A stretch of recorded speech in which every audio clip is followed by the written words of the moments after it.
Yo guys, and that is how you use autofocus with Magic Lantern. What is up guys, JVR Tech here, and in this video I'm gonna be showing you guys how and when and why use autofocus in crop mode Magic Lantern. So let's get started. Now when I really need a vital shot to be tack sharp focus into a scene, I sometimes like to use the autofocus, a single point autofocus with the Canon EOS-M and Magic Lantern. And especially for a headshot like that, this, like I show you in the screen recording, is actually quite simple and is really convenient to do it this way as opposed to manually focusing.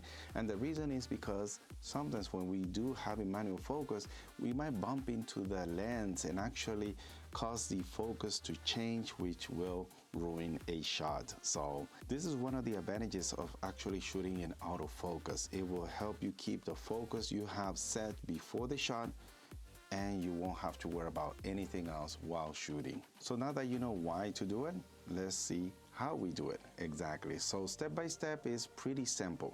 The first thing we want to do is make sure you're in autofocus. So head over to the Canon EOS-M menu, go to the third camera setting, and you should see the autofocus. Put it in autofocus, and that's it. There's nothing else you can change, because no matter what autofocus setting you set, for some reason Magic Lanterns play tricks on the camera and it will automatically switch it back to single point. There's no continuous focusing with Magic Lantern crop mode. Actually, the dance build did have continuous focus, but due to the old focusing tech and the lenses that Canon EOS-M have, it's not worth shooting or going to dance build to have that continuous autofocus. It's definitely not worth it. It's gonna be hunting a lot. Even in a simple control environment shot like this, it'll probably hunt. And now that you're back from the menu, you're gonna notice one thing. First of all, is that the screen is frozen. And that is just a bug that crop mode has. You're not able to have live preview while having the autofocus. So just hang on tight. I'm gonna give you a little workaround that you could do to compose your image better. But first, let's just get it focused. Pressing the Q set button, which I have programmed to 10 times zoom, you will have the live preview. You'll be able to see what you're focusing clearly, because it's gonna be like 10 times zooms. Once you get focus, just half press the shutter button, make sure it turns green, everything is sharp, and then press the Q set again to go back to the main screen, the main menu. Now again, it's gonna be a frozen image of you, but if you want to have a movement or sort of a live preview to help you compose and frame your shot better, I have the info button to program to enable the false colors. And usually about 90% of the time, sometimes it doesn't work, but usually like it works. So when I press the info button, I will get the movement again, a live preview of everything moving, even though we have the autofocus setting on with the Canon EOS-M.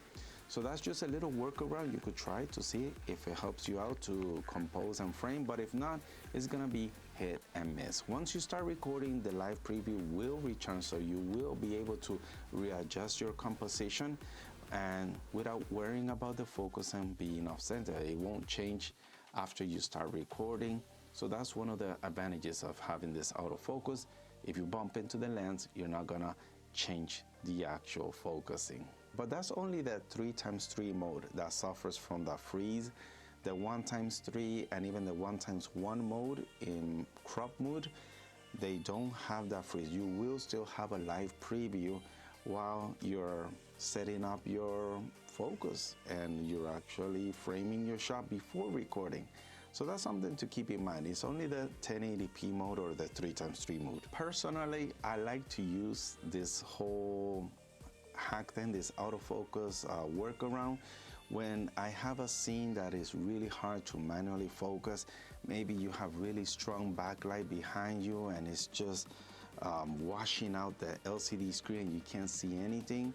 This is a great workaround to make sure you're in focus to your subject by letting the camera do its thing, and then you just worry about composition. Or when I'm doing a headshot like this, I can actually reach over to the camera and do the whole workflow I just taught you with the Q set and the 10x zoom and the pre-focus thing. I could do that one-handed and stay in focus. So it's great for shots like this as well. So guys, if you found this tutorial helpful or educational in any way, I really appreciate your thumbs up, liking the video, and don't forget to subscribe. Hit that little bell to let you know when other videos do come out. And actually all that really does help the channel as well. Sharing also helps the channel, and also helps other people that might be curious about how to use their Magic Lantern cameras. All that is left to say now is a big thank you. So yeah, thank you guys so much for watching, and I hope to catch you guys in another video. So until then, happy shootings.